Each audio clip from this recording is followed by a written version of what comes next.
Yo, yo, yo. Hey, everyone. Welcome to Wrestle Recap. My name is Michelle Tate, My name is Justin Tate. and we are the only brother sister duo that takes you on the journey of wrestling throughout the decades. And we have a fantastic time doing it, don't we, Michelle? I mean, I guess you're all right. Oh, fine. You know what? You can do this show alone. Recap the whole show by yourself, Michelle. Well, on today's show, that would be very tough for me. Yeah, right. Well, let's get into some current wrestling. Not a whole lot to talk about right now, but where do you want to start? Let's just start with the biggest Raw news we have from this week. Which Eh? is? Oh, I thought you were gonna tell the people. Well, everyone knows Samantha Irvin is leaving WWE. Say what, Boo! dude? Boo! Well, and what's dumb is they made it kind of sound like she just like let them know like 2 hours before showtime, and someone reported like hours before she quit, and she corrected it and retweeted and was like months Yeah. before. They just got Lillian Garcia on a plane at last Yeah. second, and Yeah, cancel your dinner reservations, Lily, and hope you weren't doing anything with the husband or anything. We got to have you for Raw. every Monday. So what do you think Yeah. she's doing? I mean, You know, what's her I mean, plan? she's had a really fun music career, and a lot of people know her from that now. Even more people know about her music career. So I would guess that's what she's going to go check into, and great for her. She's super talented. I don't know if you ever noticed, but she actually has a tattoo on her arm of the Beatles walking across Abbey Road. I did. I And actually so noticed that this week when all the pictures were coming up. Yeah. yeah. So I'm happy for her. Whatever she does, she's done such a cool job in the WWE, and obviously has been a fan since she was a kid. And I'm happy for her. Yeah, me too. And I didn't realize that her and Ricochet have a kid. And so yeah, someone put she has a daughter and that she wants to I don't spend think more that's time with her. Ricochet's though. I think that's Oh, prior to okay. Ricochet. I Got it. think. I just assumed wrongfully. But yeah, I could see how it would be hard, touring with WWE, especially and having a kid and whatnot. So Yeah. I don't know. I mean, supposedly she doesn't have a non-compete, and I could see her honestly popping up on Dynamite just to do like fill in for Justin Roberts. He was gone a few weeks ago. He was sick. I mean, I could see her filling in. Yeah, maybe so. You know, a lot of people in media were like, she's going to AEW, and I don't see her quitting for that. You know, like maybe she eventually does it, but I don't think that was the reason at all. I agree, unless it was like the exact same money or more for way less work, because who wouldn't do that? But Right. I don't know. Well, Exactly. next up on the docket for current wrestling news, WrestleMania tickets have now gone on Whew. sale, pre-sale. Ouch, Whew. man. So right when the WrestleMania dates got announced, I went on my little MGM app and was like, "Do I get comp rooms for this in Vegas?" And I booked that whole weekend. I was like, "Hell yeah!" And today I was one of the first ones in on the queue, and the cheapest ticket I saw was $1,100. And not Oh, only that, that's for one person, 2 nights. They're not selling individual nights yet. That's what's kind of weird. Everything was 2 night, but then the fees are about $500 per ticket. that is So insane. I know, and like I have had, and obviously WrestleMania and AEW are not the same, but I've had front row AEW tickets for $400 before, and these $1,100 tickets, they weren't even good seats. Yeah. So I was like, you know what? I think I'm gonna stick this one out. Well, yeah. And I mean, you know, we were thinking about going too. And I mean, my wife and I kind of talked about it like, okay, if the tickets are at this much or less, then we're interested. And then we saw those ticket prices, and it was like, I mean, even before we saw the ticket prices, we got a lot of trips coming up. So we're like, yeah, probably can't even fit it in. But then we saw those ticket prices, and we're like, yeah, we definitely can't fit this in. Nope.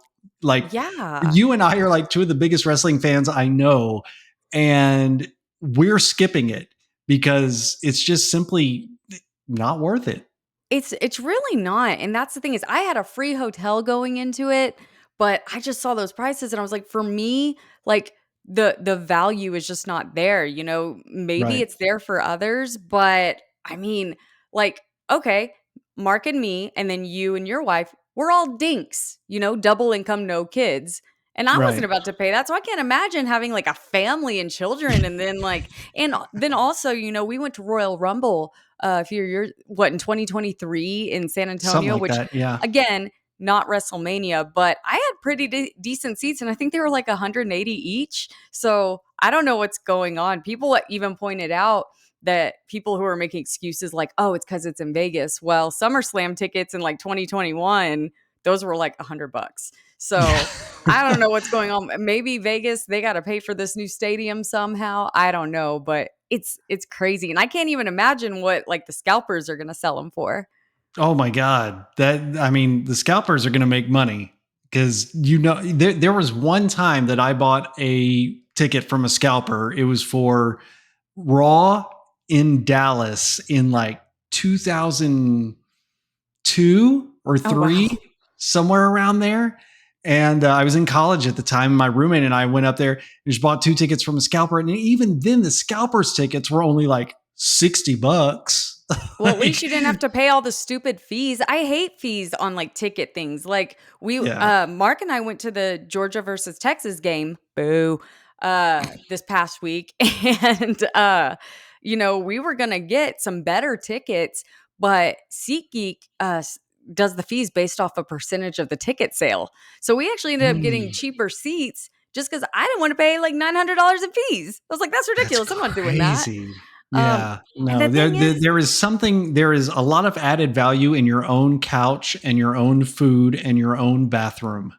well, and if it was like a flat fee, like $100, no matter what, or I'm just like SeatGeek, Ticketmaster, y'all aren't doing anything. You have a website. Like there are not people processing this. Like, Yeah. Yeah. ah, enough of that. Enough of that. Well, don't Let's have a move lot of on. we don't have a lot of AEW stuff to talk about, but I did see a little blurb about how Chris Jericho's contract is up in 2025. Do you think he goes back to WWE, Justin? I don't. You I don't. don't. No, Okay. I don't. I mean, I don't think that he would get the level of freedom and the amount of money that he's making in WWE that he does in AEW. And I think he could ride out his career in AEW doing whatever he comes up with, getting paid well for it, and be perfectly happy. I don't think there's a need for him to go back to WWE. What do you think? Man, I really don't know because at first I thought like Fed stands were gonna be like, we don't want him, but I saw a lot of people like tweeting that they want him, and so I wouldn't think he would. I'm not saying he'll never go back because I could see it happening at some point, but you're right. But also on the other side of it, Cody. Didn't like getting booed by AEW fans and whatnot. And AEW fans have really turned on Chris Jericho recently, in the last few months, especially the whole learning tree thing. So I don't know. I'm hoping with all these new people in creative, maybe he gets elevated a little more past the learning tree. We'll see. I I'm mean, not saying it's not gonna happen 100%, but I give it like a 93.5% he stays in AEW. that's pretty specific. I like it. I It like really it. is. Well, that's about all I've got this week, Justin. We not a whole lot going on. We're way in between pay-per-views right now, just cringing at WrestleMania ticket prices. That's it. Yeah, that's okay. We do have here pretty soon. We have the next Saudi event, Crown Jewel, coming up, and then at the end of November, there's 2 weekends in a row where we have pay per views. We have Survivor Series, and then the weekend after that, I believe, is Full Gear. No, no, no. I think it's Full Gear first, and then Survivor Series. I want to say. I always like Full So Gear. It's always a good show. yeah, and interesting things have happened there too. So we'll see. We got more wrestling coming up. But speaking of pay per views, we got to talk about one today. Yeah, and you just talked about it. Survivor Series. But first, we got to get in the time machine. Duh. Ugh. You know what? That What? flight attendant was so nice. She even brought me another cranberry and pickle juice. Look at Oh, that. hell. The foam. The Mm, foam. Or no, it's mm, ice. That's right. mm. I Yeah. thought about it when I was doing my little grocery shopping on my phone, which that sounds so crazy to anyone back in this time machine. I thought about adding pickle juice and cranberry juice, but I was like, you know what? I'm just not to that point yet, Justin. I'm not Hey, there you yet. know what? I mix pickle juice with lime topo. I've Makes mixed it. sense. I've mixed it with Gatorade. Oh, Um, so many electrolytes and salt. yeah, yeah. I'm telling you, my heart is going to explode, but I'm going to be well lubricated. I was gonna say with the Gatorade and the cranberry juice, like your urethra, your pee track is great health, man. I've always said that about myself. In fact, that was on my Tinder profile back in the Oh day. God. That's how I met my wife. She's like, "Oh, great urethra." Justin, you wanna know how old I am? Dating apps didn't exist when Mark and I got together. So, like, that's why when, like, I could get on yours or, like, my friend Ben's or even our sister back in the day, it was so much fun for me because I never got to play on one before. But Yeah, yeah. It's like anyway, shopping for a human. It's great. yes. Well, let's get into it, Justin. We Let's are do at it. the WWF Survivor Series 1988. Now, I feel like we've been in this year for, like, a long time. No kidding. As more and more pay per views pop up, it's crazy. Yeah, I was looking at our episode list, and this is, I think, our 5th episode in 1988. So, Yeah. And we're we've not been even done yet. We got one more. I know, it's wild, man. Well, I thought we'd never get out of this Survivor Series, but this Survivor Series took place on November 24th, 1988, which was Thanksgiving. We're back to the Thanksgiving thing. I like it a lot, like Jesse in a pilgrim hat. So our venue was the Richfield Coliseum in Richfield, Ohio, which that's pretty much Cleveland, right? That's like Yeah, pretty much. Yeah. okay, gotcha. And this is actually the same arena as the first Survivor Series from 1987. So there's that. The attendance was 13,500, and thank goodness, commentators are Gorilla Monsoon and Jesse Ventura. So glad that he's I'm back back, because Monsoon. Did you miss me? he Gorilla's like anything but that Billy Graham and a Yeah, beauty. right. Um, all right, Justin, the number one song in the US on this day. I'm just gonna tell you. Bad Medicine by Bon Jovi. I don't Yeah, think I know this baby. song. Really? Yeah, like, I'm ready Oh, to get into the man. '90s and be like, "The Sign" by Ace of Base. Save Tonight by Eagle Eye Cherry. Oh, hell yeah, and, like, oh, man, More Than Words Extreme, that's gonna be the ultimate There you go. '90s There you one, go. but let's get into the background on this show. So this is the second ever Survivor Series, and since it still occurs to this day, it's the WWE's second longest tenured, sorry. I was gonna say running and then second longest tenured pay-per-view, only behind WrestleMania. Wonder if Survivor Series tickets are over $1,000. Anyway, Probably not. previously, Thanksgiving had been the night for NWA Starrcade, but WWF scheduled the first Survivor Series on the same night as Starrcade and has now edged them out to be the only wrestling pay-per-view on Thanksgiving night. Darn that, That Vince. dirty, dirty Vince McMahon. Ugh. Dirty Vince. Well, before we get into the show, I'm going to need some. Yep, need those Ooh. wrestle stats. Yeah, look at Real those bad. wrestle stats. So, Yeah. the average age of wrestlers on this pay per view, 33 years old. The youngest, well, it's a tie between the Blue Blazer and Shawn Michaels, who were both 23 years old on this pay per view. Oh my The gosh. oldest, Ken Patera, at 46 years old. Now, out of all the wrestlers we've covered on Wrestle Recap who are still living today, the average age of them is 70 years old. But the average age of death for all wrestlers that we've covered so far who we've lost is 60 years old, which is down from 61 years old last week. Oh 60. no, we're not still standing. We're going down. we're going down, but we have broken a threshold here Yeah. because out of the 179 wrestlers who we've covered on Wrestle Recap, we're in the triple digits. 100 of them are still alive for a percentage of 55.87%. Hit it. We're still standing. We're alive. 100 That's right. people. Heck yeah. That's right, baby. Now, we do have some wrestlers who we are not going to see wrestle on another pay per view throughout the rest of Wrestle Recap. Might Oh see them again, like no. pop up here and there in some other role, but as far as wrestling in a match, there's 7 of them. Here they are. You ready? I think we need music for this. I think Like we a do little sad, like too. in the arms of an There's something sad, Yeah, but anyway. let's see something that won't get us sued. Go ahead, go ahead. um, Conquistador Uno, Conquistador Dos, Danny Davis, Huh. Dynamite Kid, Mm. Ken Patera, Sam Houston, What? and Scott Casey. 7 of them. Wow.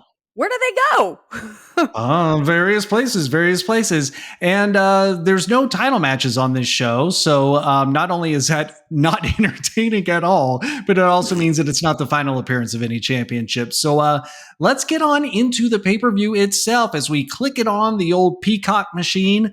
We have an overhead shot panning across the arena as a Survivor Series logo appears on the screen, and the two upper corners of the screen say live, like with an exclamation point, like they want you to know it's live. Or maybe they were giving you advice and saying live. I Live. don't know. It's uh, Thanksgiving. Live. yes, live for the turkey, live for it. Gorilla Monsoon, Jesse Ventura on commentary stand near the entrance. Gorilla in his usual suit, Jesse's in his pilgrim hat and some big white flowy big collared shirt, like he's going to a Renaissance festival or something. I don't know what the hell that was. But they welcome us to the show, and we hear the Ultimate Warriors music in the background. And here we go. We're getting right into the show.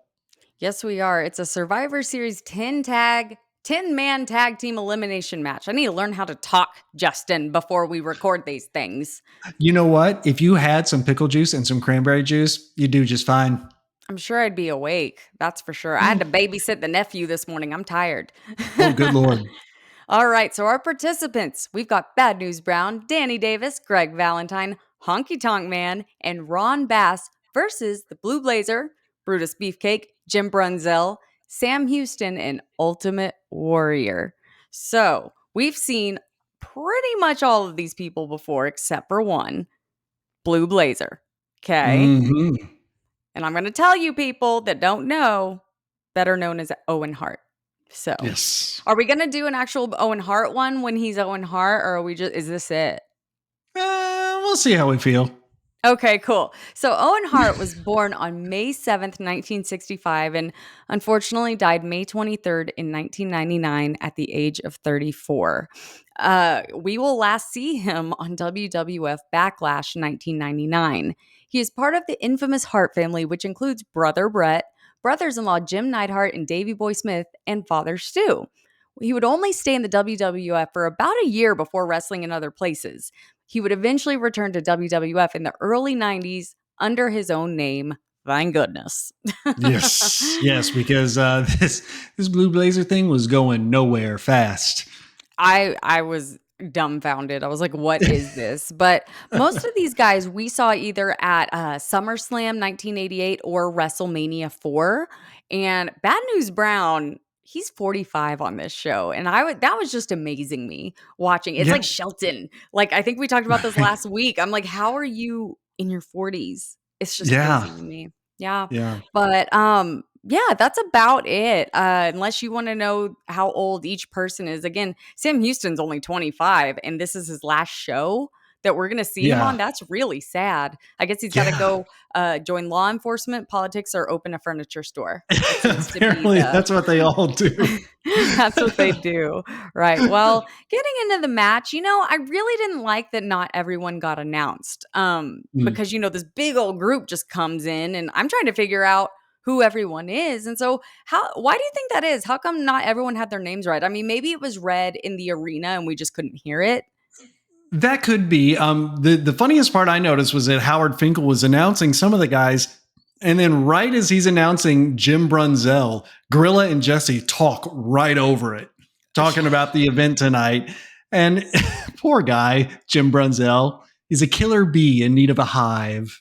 Yeah, where the hell was his bee costume? Like, what? I think once B. Brian Blair left, Jim Brunzell's like, all right, can I get rid of this bee bullshit? Come on. It's not bee bullshit. He could be the queen bee, the most important bee. Well, Speaking of people with a B, Brutus Beefcake, what is his hair I doing? just I just realized what you were doing. What? Because it's an alliteration. Brutus Beefcake, a B. No. Before, go on, What? Oh, about a queen bee in the Queen hive? Bee. Yeah. I thought it Yeah, was funny. yeah. I'm glad you I did finally caught too, on but to I that. didn't get it until like way after.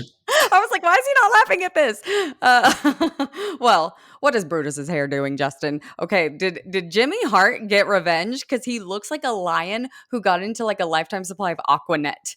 It's just like, Yeah, no, I like just want to dip him underwater and just see like what happens when he comes up.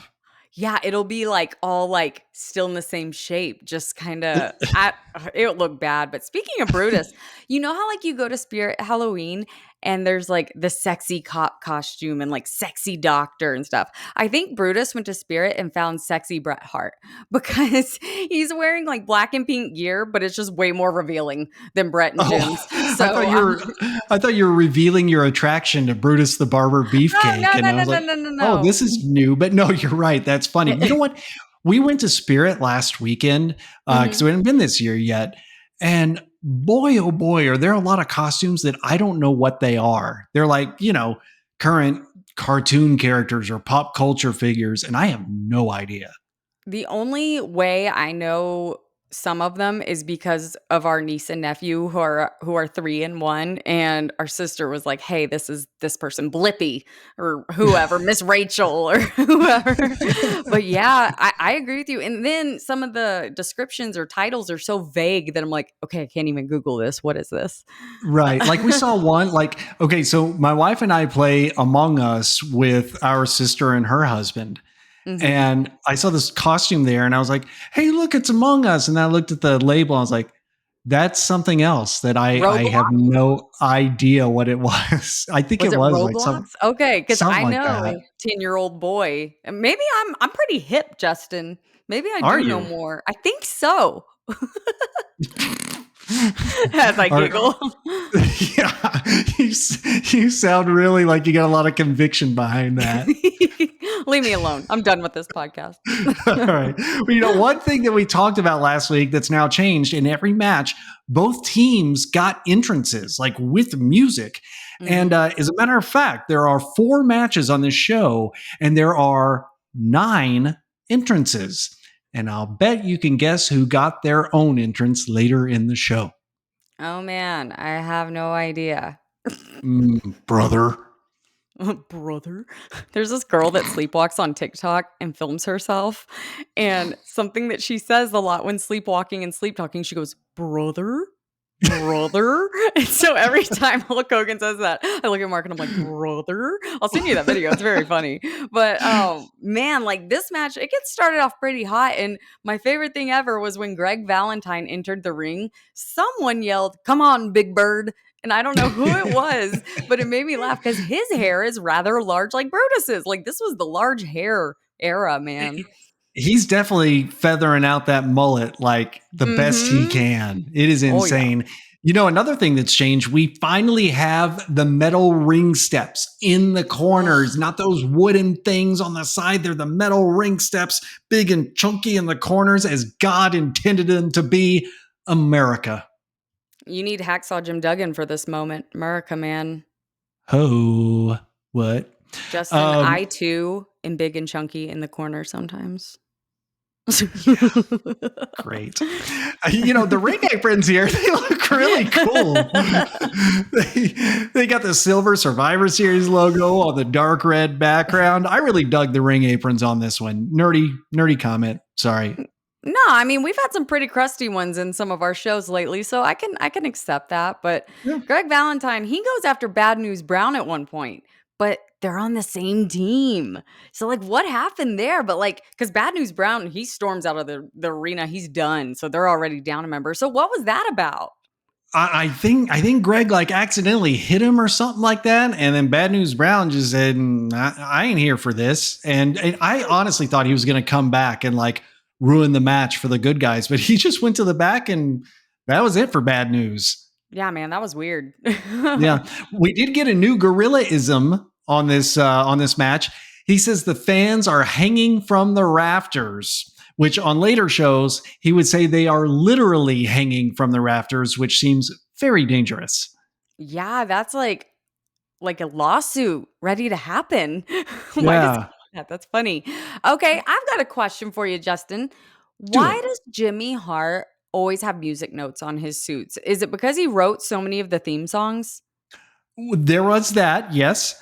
And he was a legitimate musician before he even got into wrestling. In fact, his band, the Gentrys, legitimately had a top 5 Billboard hit in 1965 with a song called Keep On Dancing. You can look it up, it's a real thing. 65? Goodness, like he Yeah. was old enough to be making music at that time? Yeah. I was Man, making music at that age, but with my butt. you were not. You would have been in ovary in 1965. Well, yeah, You were so farting in the ovary? That's weird. yeah, well, like, I gotta have something to do. I I was was in there 17 years somewhere. away from being born. I needed, I was I in there needed some somewhere. You coulda entertainment. swam over to me or something. Jimmy is also he's nonstop on that megaphone during this match. Like the whole match, you can hear him out there. It's a Yeah. lot.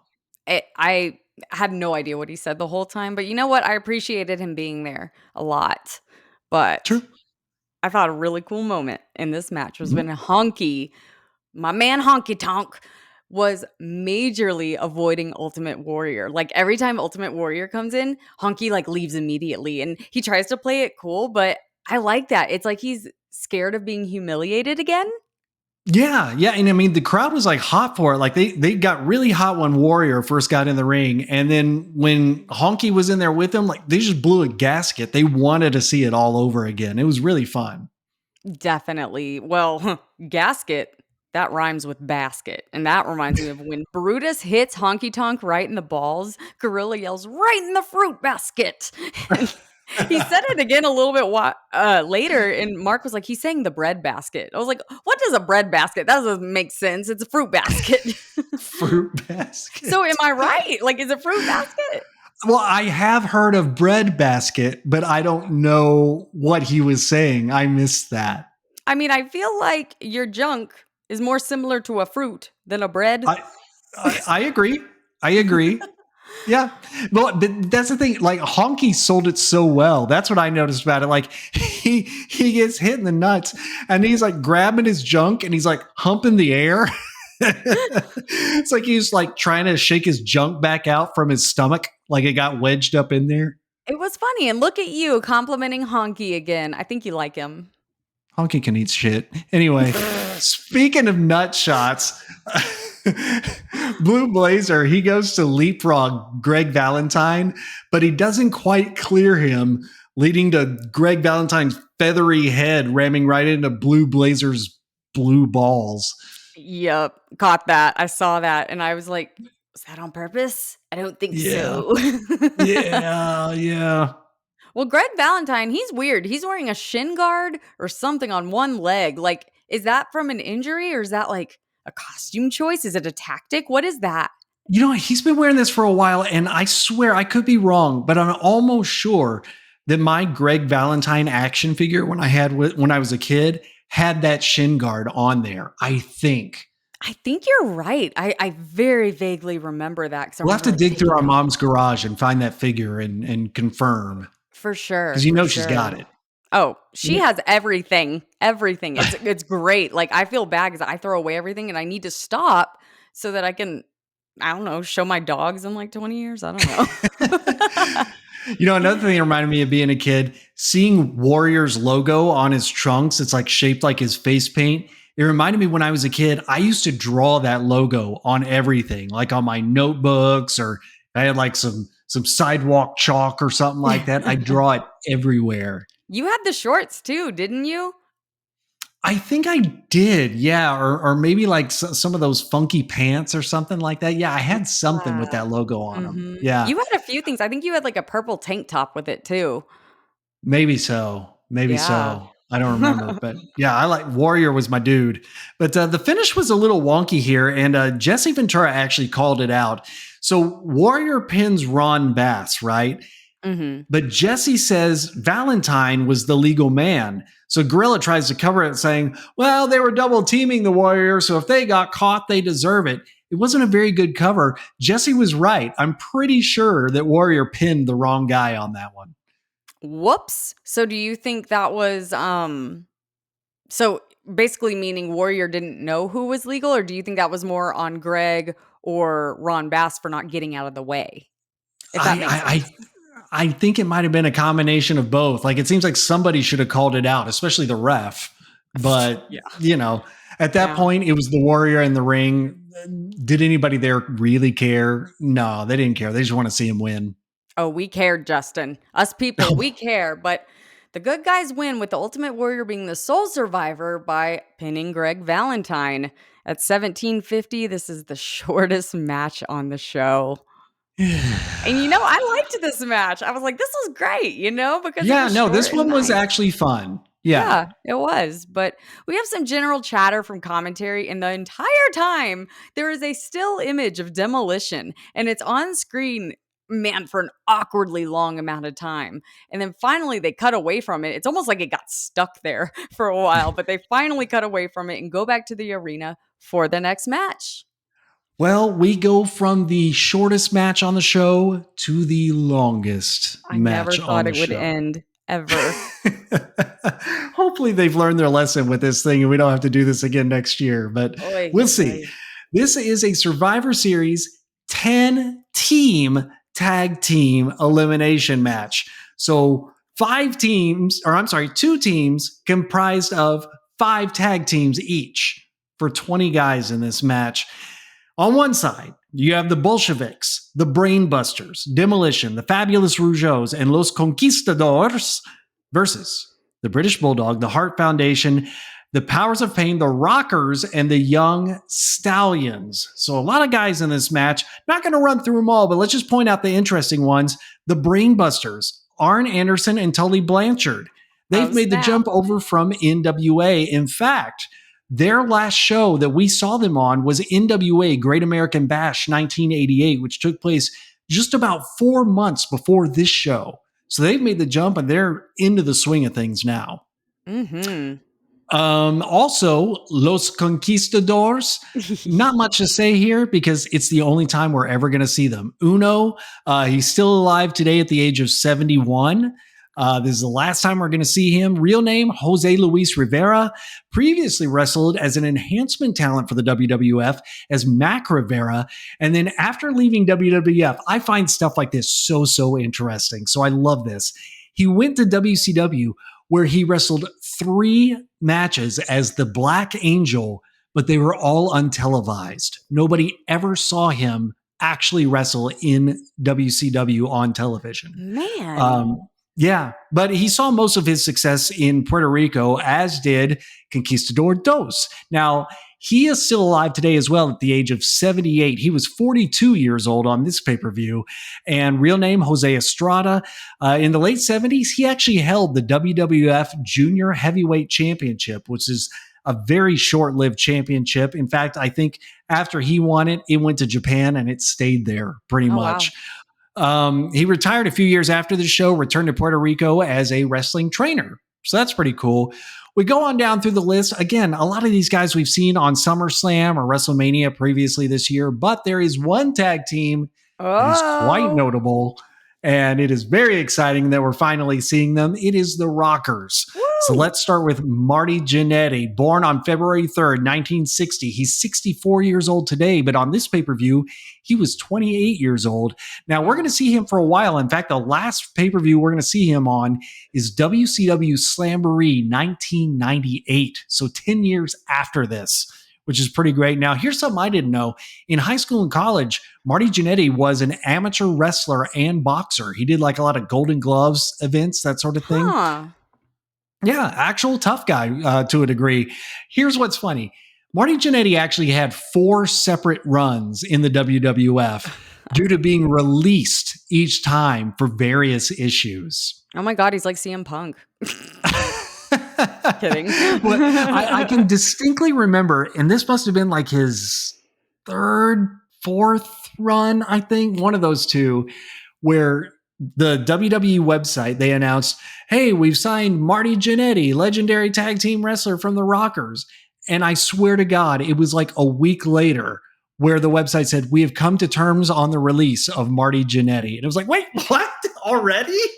What the So, heck? And so, okay, going back to this time. So, was there a time where the WWF/WWE website would actually like report those things as they happened? yes. Oh, that's Yeah. crazy. Yeah. So, and in fact, it went even deeper. There was a very brief period where the WWE website had this section called industry news, and it Huh. would do like stories from like WWE, TNA, ROH, like across the spectrum of things. But Huh. yeah, and they used to announce releases all the time whenever they would release people, but they just changed their ways.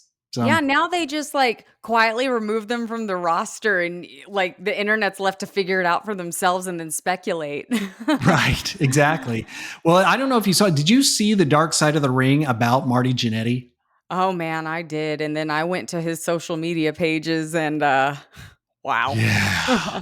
Yeah. He's having to like so didn't he have his leg amputated like shortly after the episode because they thought it was going to happen on the episode and it didn't, but then it ended up happening, something like I that? don't know if he ever had it amputated or not. I know that just like in the past couple of days, I've seen him popping up at various wrestling conventions and that sort of thing. So he's still getting out there. He's still doing the thing.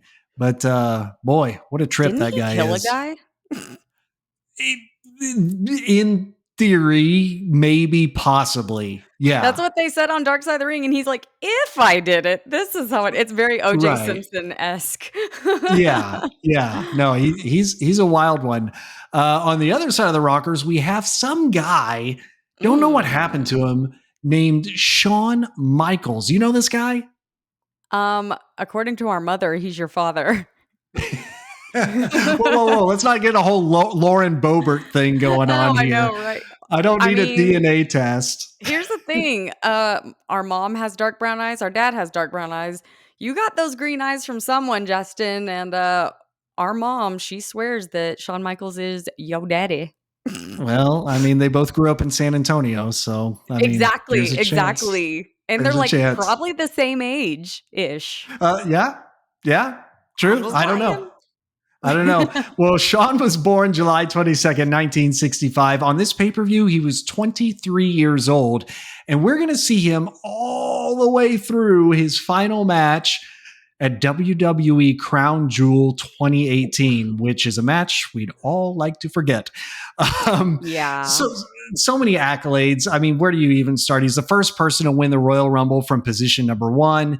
He was the first ever WWF Grand Slam champion, but now he works as head of talent and creative for NXT. How cool is that? Yeah, so technically we'll see him on many more pay-per-views, he just won't be wrestling. Exactly. Exactly. Exactly. Let's get into the match. What did you think here? Well, let's do it. Well, real quick, before we go on, just because I'm gonna forget because it's not in my notes, isn't there a story about you and our cousin Micah, and y'all were in San Antonio and you called Shawn Michaels' house in the 90s trying to We talk to him? tried. Did you Yes, get, we like, a tried. voicemail or anything? An I answering don't machine? remember what happened, but I mean, we found out his name, which was not easy to know in the 90s. You didn't have the Mhm. internet and everything, but somehow we found out what his name was, and we were going through the phone book trying to find it and calling information, trying to find it. And yeah, I forgot about that, but yeah. That is so funny.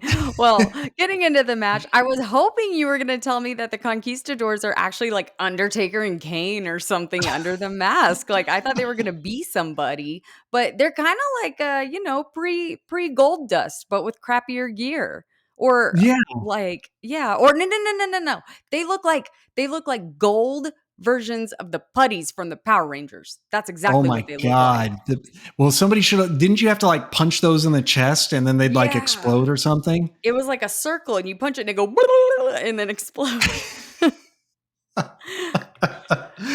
mean, I can't laugh. We're wrestling fans. I mean, what? Come on. But We should point out that just like last year when they did one of these 20-man tag team matches, when one guy gets eliminated, his tag team partner is also eliminated. So there's still just a maximum of 9 eliminations, but they do take for freaking ever.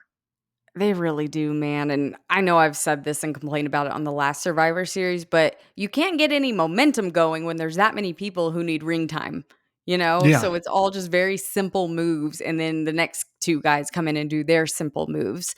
But, not only was I excited to see Shawn and Marty, but I was really excited to see Arn Anderson. Yeah. I mean, I like Tully too, but this is, our first time, and I feel like, and maybe I'm just biased, I don't know, he looks even better in the ring in WWF than he did in NWA. It's like he's going Interesting. harder, or it's like he's I don't know, pushing harder, or there's more urgency to him. I can't really explain it.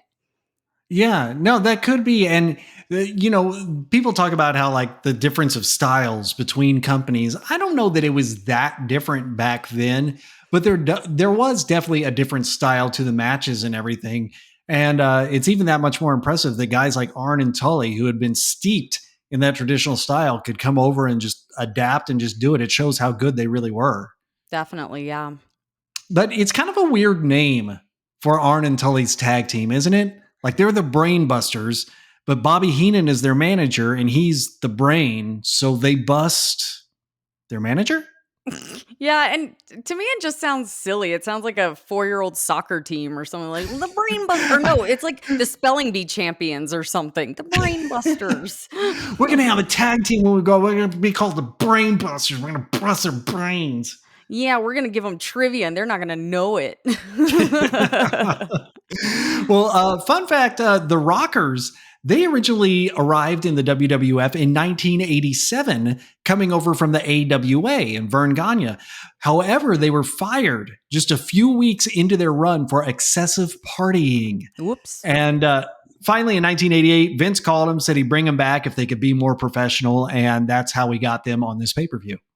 Well, thank goodness for that, because I feel like NXT would be in the toilet if it wasn't for that phone call. You Well, know? Jesse makes a good point here. He says that if he were in this match, he'd stay out of the ring and get lost in the shuffle, which I think is a great move. I would do the same thing. See, and that's why I don't understand. Like, I feel that's very obvious. Even I had that thought. And I'm like, I mean, I'm glad that he pointed it out, because then it doesn't seem so like, the hidden elephant in the room, I guess. But Right. yeah, I would just hang out and not do anything. Yeah. That's my life. I'm just lazy. But if they wanted to cause some real chaos, like, ugh, I should have been a booker. What they should have done is split up each of the tag teams into this 2 separate teams and had them all fight each other, like fight their own tag team partners. Like, that would have been fun, Oh. created some drama, right? Oh, I like that actually. Get Triple H on the phone. I know he listens. Trips, if Exactly. you want to text me or hit me up on Insta, whatever you want to do. Yeah. We'll, we'll And give we'll me some talk. free tickets to WrestleMania. I need press passes because I ain't paying that. Well, you know what? There's so many guys in the ring here that they can't even use the hard cam for a good chunk of this match. Yeah. They have a crane camera that they're using for some shots, and then the ringside cameras for some shots. But then they even have a camera guy like holding the camera above the guys' heads in one corner. I don't understand how the crowd could have even seen what was happening. It's too much. It is too much, and I kinda think they couldn't see because they were kinda like, this whole pay-per-view, they were a little bit dead. I mean, there's certain wrestlers they pop for, but overall, they were kinda quiet. Well, yeah, because there's just what is there to see? Like in this Yeah. match in particular, it's like an elimination every 5, 6, 7, 8 minutes, and it really never even means anything. Yeah, well, it gave me a lot of time to think, and I was like, "Where the hell's Ricky Steamboat been?" My boyfriend. And then I was like, "Whatever happened to Wahoo McDaniel?" I mean, I know he's in NWA, but I'm like, "What happened to these guys?" Like, I feel like they were the dudes, and all of a sudden they're gone. So we're going to see both guys again. At this point, he's kind of in semi-retirement at this time. However, Ricky Steamboat left the WWF shortly after WrestleMania 4, but Oh. we are going to see him again sooner rather than later. Oh, that sounds like a teaser. Mm-hmm. Mm? You got to keep watching. You got to keep listening. Well, I guess I will. Well, Sean looks different here, like his face especially, and I think it's because maybe he kinda, like, slimmed down, and I don't mean like, oh, he lost his fat, but, like, he got more trim as he rose to stardom. He kinda went from, like, a Brian Cage to a Hangman, and I'm not saying he's that giant, but I think when his body slimmed down, his face slimmed down, and then that's the classic Shawn Michaels I know. Yeah, he definitely. I mean, he kind of had some baby fat in a way, Yeah. like on his Mhm. face, especially, and it's so funny to see him like for the long time. You saw him with like this big hairy chest and everything, but he's like bare chested here, and yeah, he looks like a baby. He But does. it's wild to see Sean in the ring with Jim Neidhart here 36 years later. Sean is booking special appearance matches for Jim's daughter in NXT. That's just weird. That is so weird, especially because, man, like, I don't put Natalia and Sean that far apart age-wise, you know? Right. Yeah. Wow, that's pretty But there's like a 20 wild. something year age difference. Mhm. Well, Yeah. freaking Davy Boy Smith, man, what a beast. He freaking held Nikolai Volkov in the air for quite a bit, which is like, that's a big boy. You didn't pick your little, Shawn Michaels or whomever. You picked the biggest dude and lifted him up. Kudos to him. Davey is crazy strong. Like, Yeah. obviously, you can tell that he has some help in the size of his muscles, but I mean, functionally, he's just a strong dude. Hell yeah. And hey, what's wrong with Jim Neidhart's side? Because it looked like he had like a giant like burn, almost like a rope burn, but it looked like worse and maybe it had been there for a bit. I don't know. Yeah, no, I saw that too. And I was like, good Lord, did he just like run the ropes wrong or something? It looked so painful, like just this red thing that looked like a rope burn, but maybe he got it on a house show before this or something like that. I don't know. The other thing I noticed about Jim Neidhart, did you notice something kind of funny going on with his tights? No. What happened? Did you notice like maybe if he turned his back to you, maybe something kind of odd? No, I didn't know. I'm so unobservant. I don't know. Jim Neidhart in his pink tights Oh wait, his has sweat. Sorry. he has a ring of sweat around his bunghole. He does. I didn't now that you say that, I did notice that. Yeah. Yeah, which I don't even know how that happens. You would think it would be a line of sweat down a butt crack, but I mean it is like a wet donut on the back of on the back of his tights. Gross, because I just picture a donut in the little in the middle. Because if you get a cake donut, it's not a perfect circle. It's like a little butthole, and so I don't want to think about a cake donut in Jim Neidhart's tights. yeah, that was a choice. He needed a muffler, Justin. You A needed a muffler. muffler, baby. Jimmy, come on over here. Let me show you how to wrap one of these things up, baby. That's so nasty. Well, okay, speaking of the butt gear, both British Bulldogs have Union Jacks this week. So I'm thinking Dynamite Kid just forgot his gear last show.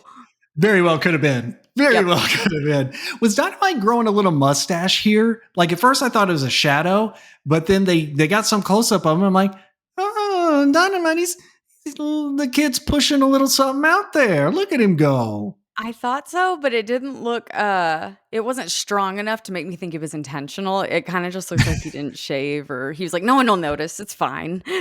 Maybe he had to disguise himself to go to the Union Jack tights salesman. Like, no, Well, it's not really me. I don't maybe know. it's for his new career in politics or law enforcement since we're never going to see him again. But I Could did be. think That's where they all go. it's true. I did think a funny moment of the match was when one of the conquistadors he tried to tag Bret Hart, but they're not even on the same team. But like honestly, that conquistador he probably didn't even know who was on his team. There were so many people. He was like, "Sure, I'll just tag you. It's fine." Yeah, yeah. I mean, Tully did that spot at one point in the match where he went to the wrong corner to try to tag. Conquistador just did it for real. So, Exactly. and we can hear them talking to each other, but those masks made it so hard to tell like what was happening. Jesse says they're speaking Spanish, but honestly, they could be speaking Swahili for all we know. And all you can hear is Uh-huh. It was loud. It was just not, distinguishable as to what they You were want to hear a funny saying. story? Do we have time for a story? We only have 4 matches to talk about. We've got time. So I was a referee on an independent show. Okay, Uh-huh. and there was this guy who came out dressed as Freddy Krueger. Mhm. Okay, he was a wrestler, and the guy he was facing wanted Freddy Krueger to take his hat off. I guess he thought he had a foreign object in the hat or something because he's Freddy Krueger. And so I'm the referee, so I'm telling him, take the hat off. You got to take the hat off. And Freddy Krueger keeps shaking his head. And take the hat off. And I know who's under there. It's a Mexican guy who was in the first match without a mask. Oh, And he's shaking his head. And finally, I go over there. I'm like, you got to take the hat off. And from under the mask, I hear the guy go, the hat is attached. oh. The hat is attached. And I have to go back over there and tell him, the the hat is attached. Why And didn't they work this out before? Like, shouldn't this have been known? Like, it's an indie show. Nothing's worked out before. It's just everybody trying to have their WrestleMania moment in front of a bunch of people who don't know who they are. now I want to know, like, what happened to that Freddy Krueger? Who is it? Is that maybe that's Lucha Dad? He's our favorite Oh local my indie God. wrestler. He's Lucha a Dad. lucha, but he wears like jorts and like the white New Balance. He's so funny. Like I he do like really Lucha Dad. That's pretty good. he's probably my favorite local guy. And I mean, we don't have a lot, but he's pretty good and he's funny. But hey, for the most part, the ref kept to the rules and it made it so much better. That is true. He really kept on top of it. And I noticed that Earl Hebner was the referee for both of these first 2 matches. But then I got scared that it might have been Earl in one and Dave in the other. And I just freaked myself out and sent myself down into a spiral. Turns out it was Earl in both of them. Dave wasn't on this show. Okay, good. Good. Well, man, Fuji, Mr. Fuji, he sabotaged Demolition, didn't he? He held those ropes Whoa, open. boy. Yeah, and so Smash, he just went right through to the floor and then he whacked Axe with his cane a few times and he was like, I am the boss. And then Smash, he body slammed Fuji, man. And then it was kind of cute. The powers of pain just kind of comforted Fuji. Yeah. Like that was wild. The Powers of Pain went over there. I'm like, whoa, whoa, whoa, whoa, whoa. Did we just get a double turn here? Are Demolition good guys now and Powers of Pain are bad guys? Because wow, But that then, never like, happens. Powers of Pain are actually being nice. So it's like, are they? Yeah. I don't know. But I just got one complaint. The Conquistadors lasted way longer than I or anyone expected. Yeah. Yeah. No. And you know what? People have asked them about this, and what they said was, Boo. You think the mask is attached? and the hat is Oh, attached. the hat is attached. My bad. Well, after the bell, Demolition came back and they tried to start something with Powers of Pain, but Fuji officially ditches Demolition and joins Powers of Pain. Fuji axed and smashed their broken hearts. Hey, yo, you're on fire today, Justin. But I feel like I just wrote a Taylor Swift lyric. oh my God, you did. Axed and smashed my broken heart. I think that's actually better than a Taylor Swift lyric. Oh, But I ooh, didn't say it. Internet, get after her. Go. my question is, why does anyone really need Mr. Fuji? I mean, he really doesn't do much. The Powers of Pain seem to be doing fine without a manager. Like, what is the power of the Fuji? I'm not sure. We do get to see him backstage here in a little bit, so maybe we'll get a little bit more of an idea of what good he is. But the good guys won this match, although can you say they're the good guys? Because it was the Powers of Pain being the only survivors, and now they're apparently bad guys. But anyway, that whole match, 42 minutes and 12 seconds. And this ain't your Roman Reigns versus Cody Rhodes exciting, oh, this could go 42 minutes and I'm fine with it. This was 42 minutes of a bunch of nothing, followed by about 2 minutes of an angle at the end, and that's it. Yeah, I've always said, like, the Roman Reigns Cody match, the Will Ospreay MJF, any of these really long matches, I can do that because there's a build up and it's just building up to this level of excitement. And in this one, it was just flat, just flat Yeah. lines. Didn't Oh, like it. God. It Yeah. was terrible. Well, we go backstage. Sean Mooney is backstage with Bad News Brown. Bad News says there's a conspiracy, Michelle. And Conspiracy. everyone, in WWF wants to be the first to beat him. He says Survivor Series means nothing to him as he survived the streets of Harlem all his life, except he doesn't call it Survivor Series. He calls it Survival Series. It's okay. Didn't even catch that. Yeah. Yeah. It's kind of like when Bret Hart would call it the SummerSlam The or SummerSlam. the WCW. And I was, Bret, you don't. I Anyway. do that all the time, like the grocery store, I say the Walmart or the HEB just because I think it's funny. Yeah. Bad news. He just wants a shot at the belt from Randy Savage. And then Shawn asks him a good question. Why do you deserve a shot at Savage's belt? And Bad News Brown states that he has beat everyone WWF has thrown at him and won the Battle Royal at WrestleMania, which he did. Jack Tunney is apparently ignoring Bad News' letters and says that everybody knows he deserves a shot at the title from the spineless cockroaches on up. Personally, never seen a cockroach with a spine before. Neither here nor there. Lastly, Bad News says he's not worried about what he calls the skirt, aka Miss Elizabeth. Oh, no, he did not. Oh, no, he did not. Yes, he did. Well, next we go to Mean Gene, Powers of Pain, and Mr. Fuji. Gene asked Mr. Fuji why he turned on Demolition. Mr. Fuji says he built their career and their britches got too big for them.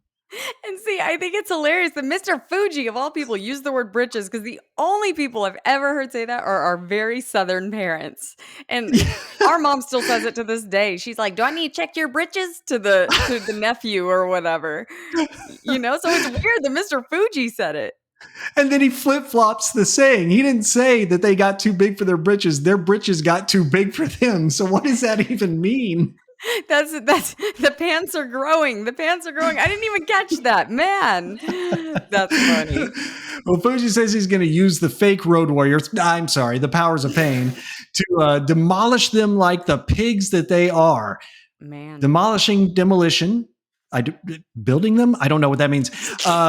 Meanwhile, the entire time Mr. Fuji is talking, the camera is like very zoomed in on Warlord's face, and he's making uncomfortable faces at the camera, kind of like he's pooping his britches. Just saying. His britches. Yeah, I mean, his britches got too big for him. But they all agree that they're going to make Demolition pay.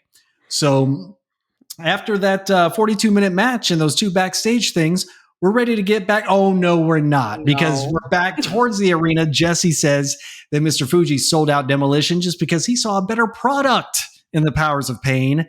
So he went with them instead. Does that hold water for you?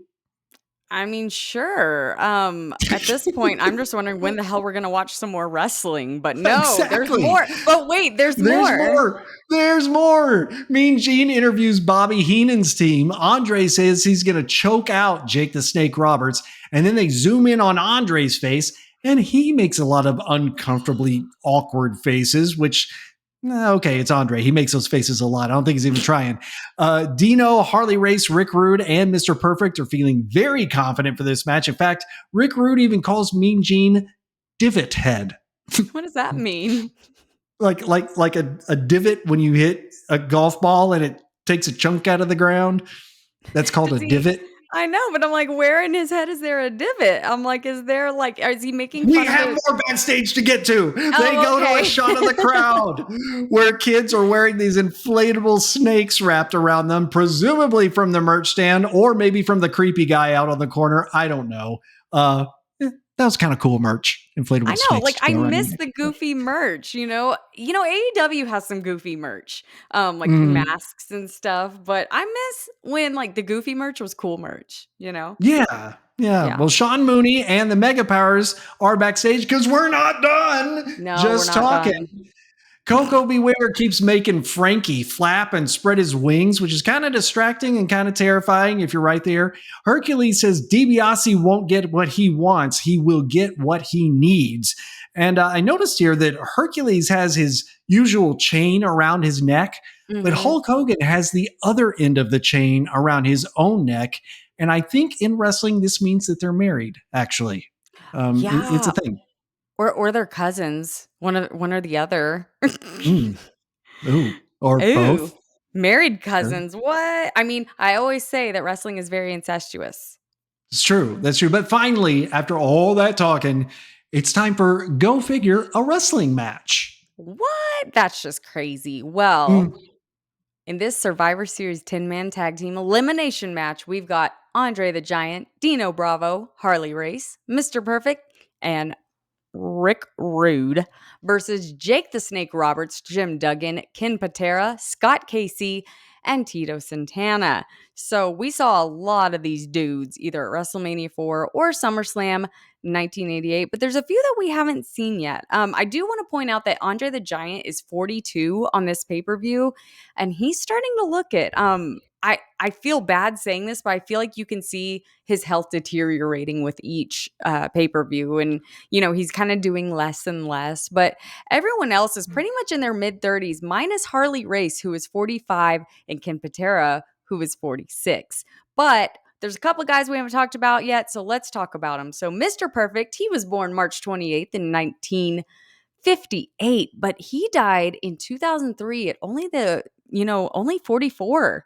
So, pretty sad. He was 30 on this pay per view, and the last pay per view we'll see him wrestle on is the WWF Royal Rumble in 2002. So Is that just the like one you about a went? year before he got married, or Yeah. married before he died. Oh, What the don't hell am I even. talking about? Was that a joke or was that like a mistake? What? No, that was a true mistake. Not before he got married, before Man, he I'm gonna tell your died. wife to listen. I'm gonna be Uh, like, dang, Justin thinks that when you die, you get married, it's the same thing. I'm gonna tell. I thought you were just making an awful joke. no, no, no. You want to know the honest truth? You're tired. So I just got approved, ordained, or whatever it is to perform marriages. Uh huh. And yesterday, about 24 hours ago, I was sitting right here talking to this guy who runs a website where he lists wedding officiants. And I was just thinking about an email that I got from him. And I said, got married instead of died. I really thought that was like one of those boomer jokes. You know how boomers act like being married is the worst thing in the world? Like, Yeah, no, no. wow, Justin. Glad to see that's how you see the holy union of marriage. Yeah, yeah. Hope I should I go hope take no a nap. one You got the rest of this? I I got it, can. man. I Okay, got it. okay. Well, Mr. Perfect, he did wrestle in 2002 right before he died in 2003, 2003. Now, he went to high school in Robbinsdale, Minnesota, along with people like Nikita Koloff, Road Warrior Hawk, and Smash from Demolition. All those Minnesota guys, man, they all know each other. He was, I can never say this word, posthumously, so, Posthumously. posthumously after he died, he got inducted to the WWE Hall of Fame in 2007. I can never say that freaking word because I always think it's like post humor, and I'm like, what? Yeah. His father was also a wrestler, Larry the Axe Hennig, not to be confused with Axe from Demolition. No. His son Joe also had a run in the WWE under the names of Michael McGillicuddy and Curtis Axel. I feel like I remember Curtis Axel. Don't remember Michael Yeah. McGillicuddy. He was actually Intercontinental Champion himself for a little bit. So yeah. Interesting. Well, our other guy is Scott Casey. So he was born in 1947 and he was 41 on this pay per view. And this is, like you said earlier, the last pay per view we'll see him wrestle on. Prior to the WWF, he made a name for himself in the Southwest Championship Wrestling in San Antonio, woo, and World Class in Dallas. So we've got a Texas boy. Wonder where he went to high school. Did he go with I Dusty don't Rhodes know. and Austin Allen, wherever they said he was from? Wherever he's this week. Right. He was used on WWF television strictly as an enhancement talent. And after retirement, spent years as a security guard at the Luxor Hotel and Casino in Las Vegas. Was he the one that turned the light on every night? Now that would be awesome. Who That would who be who is qualified to go up there? Scott's like, I'll do it. I do. I've been me. to the top turnbuckle. I jumped off double axe handle onto the honky tonk man. I got this. Man, that's cool. Dude, I would love. It's almost like a dream job of mine to work security in a casino because I bet you see the craziest stuff. Oh, I'm sure, especially one of the ones who sits like in front of the bank of monitors Oh with all the yeah. security cameras. That's where you see the good stuff. Oh, hell yeah. I've looked into Yeah. those jobs before, not gonna lie, but Really? anyway, we finally see, Tito Santana again. I know he was just on WrestleMania 4, but I feel like it's been a long time since we saw him. I know. I think was he maybe only in the Battle Royal on WrestleMania 4? Maybe that's so we barely saw him on that one. Yeah, I'm I guess that thinking makes that was the. sense. I don't think he had any of those tournament matches that I can think of, but I don't know. No. Well, let's get into it, man. Um, yeah. So as Jake's team makes their entrance, I realized that we don't have any dubbed music on this show. I'm pretty sure all of the entrance music on the show was original, and it's what was playing in the arena, which is really really cool. Thank goodness. Um, Rick Rude, he has two pairs of women's hands airbrushed onto his tights. One pair is reaching up to grab his butt, and the other is reaching up to grab his little Rick. Oh Lord. And what? Look, We're back to the little thing. I could have made it worse, all right, because Rick is short for Richard, and another word for Richard is Dick. And I could have said little Dick, but I didn't, Because except that's just an now. insult. Well, yes, and I do not want to end. Anyway, I wonder if he has a mustache down there that matches the one on his face. Oh. Like, Oh. like he has a template that he just holds up. Anyway, Maybe he has it's like those little magnetic guys where you can drag the magnets and make whatever facial hair you want that day.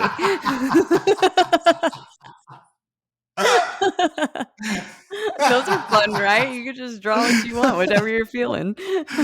man, I play with those every time I go to Cracker Barrel. I can't do it anymore. Oh, I love those things, man. Speaking of Rick Rude's tights, great exchange between Gorilla and Jesse here. Gorilla says, in my day, you had a choice of red, black, or green with a stripe. And Jesse says, the stripe was for the really outlandish ones. Well, I just thought it looked like Rick diarrheaed all over his yellow tights. Like, that was not a good look. That was not flattering because it wasn't like, oh, bright red paint or anything like that. It was kind of brown and it kind of just Yeah. looked like he shat himself. Yeah, which he may have. He may have. But Harley Race still has the crown on his trunks, even though he's no longer the king. And yes, the crown is still off center, kind of shifting towards one butt cheek. So that's good. Well, Harley Race also has new ink. Did you notice that? No. Yeah, he had some new tattoos. And then after I noticed it, Jesse said something about it later. But so now him and Rick Rude are the two tatted wrestlers. Huh, I didn't even notice that. Yeah. Well, more gear talk. It's weird to see Mr. Perfect in trunks here instead of a singlet. Like every single time I picture Mr. Perfect, he's in a singlet. So it's weird to just see him not in that this time. It'd be like Andre not in a singlet. Right. Yeah. Right. Well, I freaking love everything Hacksaw Jim Duggan does. And like, particularly anytime he gets tagged in, he does this march into the ring. I just love him. He's so extra. He reminds me so much of Sami Zayn. I think I've said that before, but just the Yeah. reaction he gets, his goofiness, I just love him. Yeah. But No, he's great. he unfortunately, Justin, he got disqualified because he whacked Dino Bravo macaroni head with his 2x4 and got Now, disqualified. Jim, you know you can't be hitting people with that board. Susan, can he hit people with the board? Nay. Thank you, Susan. Great move where Tito was about to get his head rammed into the turnbuckle, but Andre stuck his big ass bowling ball head into the ring for Tito to be rammed into that instead. Love that. I know. I'm like, I'm not sure that was any better or whatever, but poor Andre, man, he's going to get a Yeah. concussion from that. But, shortly after, Andre, he took out Tito just by sitting on him. Like, he just sat down on him. It was funny. It cracked me up. I'm farting. Well, Justin, butt crack Oh. alert. Butt Oh crack no, alert. it's been a while. Actually, this one's more a whole butt alert. It was like, okay, picture this. It's like the sunscreen bottle, and Jake the Snake is the dog pulling the little girl, aka Rick Rude's underwear down as he tried to run off. But we get the full butt of Rick Rude, and it wasn't bad. It wasn't hairy. It was kind of tan. It's not He bad. didn't have a mustache. No, thank God. That was No. on the other side, which we did not see. Okay. Good. So yeah, we got that butt. I don't know if we want to call that a butt alert or a butt crack because sometimes it's just a little peek at the top of the crack. But no, we saw the whole thing. Yeah. The whole. thing. Oh gosh. Well, we already saw Jim Neidhart's hole, or at least a good representation of it. Exactly. Well, if I were in the crowd, I'd be super annoyed at Frenchie because he was waving that giant flag the whole time, and it would be even harder to see. You've got all the camera guys, but then you got Frenchie with his flag. Come on. To be fair, I don't think the crowd really gave much of a shit at this point in the show. they they Yeah. they were coming up for certain parts, but going right back down for even longer parts. This was rough. One of those Mhm. parts, the crowd's going nuts when Andre got tied up in the ropes, and then Jake is just like going to town on him, wailing on him. Crowd loved that. Which is weird because normally, like, they're such like, there for Andre, even when Andre's a heel. But around that time, Rick Rude sent Jake into the turnbuckles backwards. He kind of fell into it with his back and the back of his head. And man, it made a sound and it looked painful. It's like he didn't hit any of the padded parts. He just went right into the post. Oh, Mm. ouch. Yeah, these guys were tough. Like, especially Really with tough. with as hard as those rings were back then. Like, Mhm. it's no wonder that they came across with all this damage to their back and hips and legs and neck and everything like that. They're just super, super tough. No joke. Okay, I don't know if you noticed it, but we've talked about people rolling up their program to make it into a megaphone to yell into it. Correct? Yes. There is a kid in the front row who had brought a poster on a big piece of poster board who rolled that up into a megaphone to yell through it. That kid is brilliant, and I want to find him. Oh my gosh, we have to find this child. He's a genius. What do we We do? should have a duel between him and the megaphone chick from Royal Rumble earlier this year. Oh my god, and then the lady can ref, the one with the hands on her hat. The clappy hands. Yes. Hell yeah. That'd be fun. It- if you aren't watching on YouTube, I'm sitting here clapping with my hands on my forehead, and I just realized how stupid it looks. Me too. Um, I mean, just to drive home how massive Andre was. At one point, he's on the apron and he steps on the bottom rope, and the rope is literally touching the canvas like Mhm. a lot. It just he was so indescribably heavy and thick and large. Yeah, and his hands around Jake's neck looked freaking massive, and Yeah, so, like, I just question, I'm like, "Okay, we've got, like, Omos and, like, Big Bill, but we really don't have any other, like, giants." Oh, and Satnam Singh. Um, but other than that, like, we don't have any big giant guys like that, and they don't I don't know, like, look as giant. I don't know. Andre, I understand that Omos is still, like, the same height, maybe even taller, but man, there's just something about Andre that looks massive. I don't yeah. know. He was just a big old chunk of human. Like that's Mhm. all you can say. Like Omos is in good shape, and Satnam Singh in good shape. Big Bill in good shape. Andre wasn't in good shape. He was just a big old chunk of Right. man. Yeah, definitely. I remember seeing, Satnam and Big Bill at Starbucks, and they grabbed their drinks, and it was like a venti, and their whole hand was covering it. I'm like, "Whoa, that's crazy." But, I know that, Andre got DQ'd for choking out Jake, but I feel like he technically kinda got the win here. Yeah. Yeah, no, because he was choking Jake in the corner for so long that he gets DQ'd, and then Jake goes down, passes out because he's been choked out for that long, so he can be pinned as the final member of his team to be pinned. Yeah, so technically Mr. Perfect got the easy pin, but I feel like it was a nod to Andre, like he actually got the win. But yep, the Yeah. bad guys win with Dino Bravo and Mr. Perfect being the only survivors in 30 minutes and 3 seconds. We had to have those extra 3 seconds, didn't we? Had to Didn't for the we? 1, 2, 3. There we Uh, go. Well, we go backstage. Mean Gene is interviewing the heels, aka DiBiase's team, and they are so confident that they are win that Ted DiBiase says he's already got the caviar and the champagne on ice ready to go. Now, Justin, have you ever had caviar? I believe I have once or twice. Yeah, it's been a long time though. Have you? Absolutely not. I mean, I have been a vegetarian for a very long time, and I feel like I'm like, is that like I mean, they're eggs, so and I do eat eggs, so I'm like, technically I could, but it would weird me out. But I think I really just haven't tried it because I think it would be gross. Like, what does it taste like? You know what? I have a hard time remembering. I want to say it was kind of salty, but yeah, I mean What's the it's texture? I couldn't really describe it. I mean, it's pretty much what it looks like, to be honest. Like jelly, like jello? Or does it have a Mm, shell? Do the but eggs have shells? it's grittier than that, just a little bit Ew. grittier than that. The one time I had it, yeah. Oh god. Do you like eat it on like a cracker? Like a saltine, or do you just spoon it? Usually, like people will put it on different things. Yeah, yeah. I don't think you just eat it on its own. I guess you could.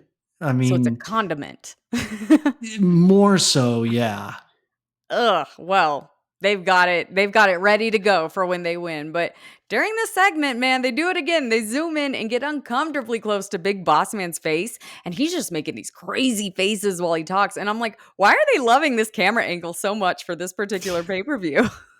It's like somebody just left a camera there on Zoom. It's like, guys, I got to go to the bathroom, and then they got locked in there. It's like, I nobody mean, on the camera. We'll just literally, use it.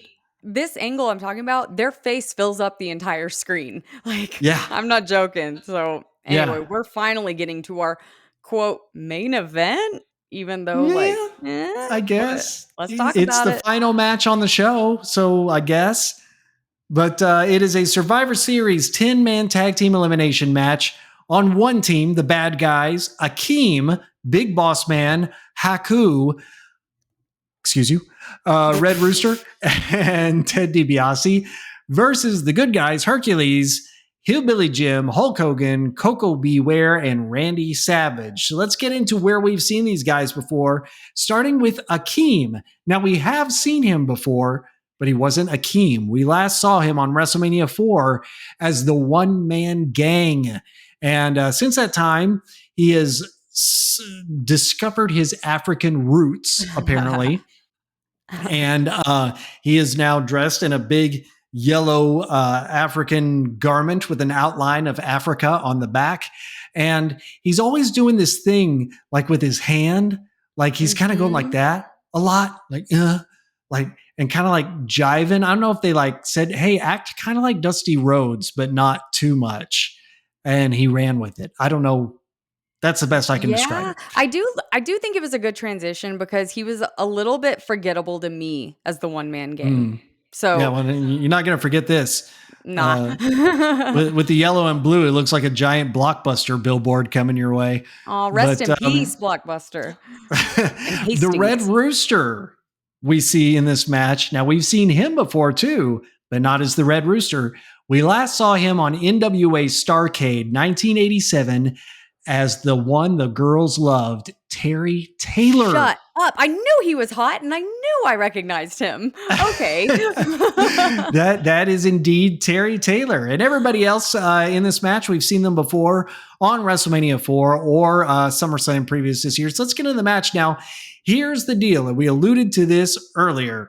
So the bad guys make their way down the aisle, and for every match on this show, every team has entered together to one person's theme song. So the bad guys come down, then it's time for the good guys to enter. Randy Savage's music plays, and he enters with Elizabeth, followed by Coco Beware, followed by Hillbilly Jim, followed by Hercules. But wait, that's only 4 guys on a 5-man team. Who else are we missing? Mm. Of course, Hulk Hogan. He has to have his own entrance. Hogan's a heel. Yup, he sure is. Yeah, I was questioning this the whole time and it almost made it look like he was not a part of the team, you know? It made it look like he was just like a special guest or even like against them. Like it really I don't think they should have done that or have everyone come out to Hulk's music if it's that important, but Right. That, whatever. like, the only thing I can even think of is like it could kind of play into the whole storyline with Savage that we're going to be seeing develop, Mhm. that like he was the bigger star. But even then, it feels like it was just it's Hulk Hogan. He comes out alone. Yep, I pretty don't know. much. Coco Beware's butt is blurred out for the entirety of this match. And I was like, good Lord, why are they doing that? But I believe his tights, said WWF on the butt. Either that or he had a blowout. And we're seeing Coco's no. Hey, oh, bam. His cake donut. Oh, his is chocolate. So I was gonna ask you, so why okay, so when it was blurred out, I was like, "All right, I'm gonna get on Reddit and figure out why this was blurred out," and people speculated that it was WWF. But why do you think that was blurred out when the WWF logo is literally on the bottom left corner during the entire show? Like, why blur that one out, especially when it's hard to blur out on a moving person? It's weird. So the way I understand it is in the settlement, the logo is now okay, but if it says WWF spelled Ugh. out, it's not okay. I just think it's weird because, like, yeah, there was a whole lawsuit thing, but I feel like everything before should be, like, grandfathered in, you know? Yeah, absolutely, absolutely. But that's just how it was. How Yeah, strange. yeah. Now let me ask you this: where else in the world, aside from '80s wrestling, can we have one match featuring a hillbilly, a rooster, and a Greek god? 80s, I feel like this could happen now, man. That's true. That's true. I was Yeah. really hoping the Red Rooster when I saw, like, when they announced the Red Rooster, I really was hoping it was that chicken that you see and, like, all the memes and stuff from, like, the 90s, was it? There was a You're rooster talking about character. the gobbledygooker. Yeah, the gobbledygooker. I was like, "Is this it? Is already? Like, what?" Oh, that'll come. That will come. Yeah. But Fantastic. at one point, Coco, he's going back to his corner to tag Hogan, I think, but he flaps his arms on his way there. Like, I guess I got him there faster or something. No, man, he was just trying to bond with his bird brethren, Red Rooster. He was doing the They wee. should have been on the same team called like the Perch. The Purge. It's like the Purge, but the Purge. No. He was predicting the release of Angels in the Outfield. He was calling for the Oh, that's what it Angels, was. Just the letting slow them know. thing. That movie Wait, is so sad. their tag team could be called Birds of a Feather Flock Together. No, and that's the thing is, it's birds of a feather, and then the audience yells, "Flock together!" I love it. Bruh. Why aren't we Triple H? Listen, I'll send you an Insta message this time, and we'll get together on this. We'll bring back Terry Taylor and Coco. I don't care. Hell yeah. Well, man, they were protective of Red Rooster because, like, Hulk Hogan started beating up and then chaos just ensued. Everyone went in the ring, but then surprisingly, the ref got it under control. So good job, ref. But I'm that was telling you, weird. they're cracking down. Yeah. But yeah, why did they all, like, what was it about Red Rooster that made them all, do they just hate Hulk that much? I'm not sure. I don't know. Like, I think it was weird to have Red Rooster in this one anyway, but they kind of made light of that with Bobby saying that it kind of acted like he wasn't sure if they should have Mm, brought Red Rooster on or not. But yeah. yeah. After Red Rooster is eliminated, Bobby Heenan is pissed that he chose the Red Rooster to be on his team. And so are we, Bobby. So are we. I mean, I know he has like a super high voice because when he talked backstage, I was like, whoa, didn't expect that. But like, what was wrong with him? He's just mad that he's pretty or something. Like, It's what was so bad about Red dumb. Rooster? It's dumb. That's what's wrong. Well, me, Rooster, and Honky Tonk Man are gonna go hang out because I like him. Okay, fine. You guys have a blast at the Waffle House. I Hogan love and Boss Waffle Man. House. I do too. I do too. And we don't have one here, which No, sucks. I But know. Hogan and Bossman were in a bit of a feud at this time. Bossman actually sprayed mace in Hogan's face prior to tonight.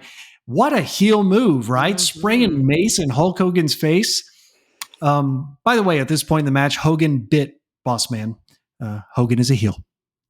But wasn't Big Boss Man technically the heel? So biting him was actually kind of a baby face thing to do. I don't need you disagreeing with me on this point.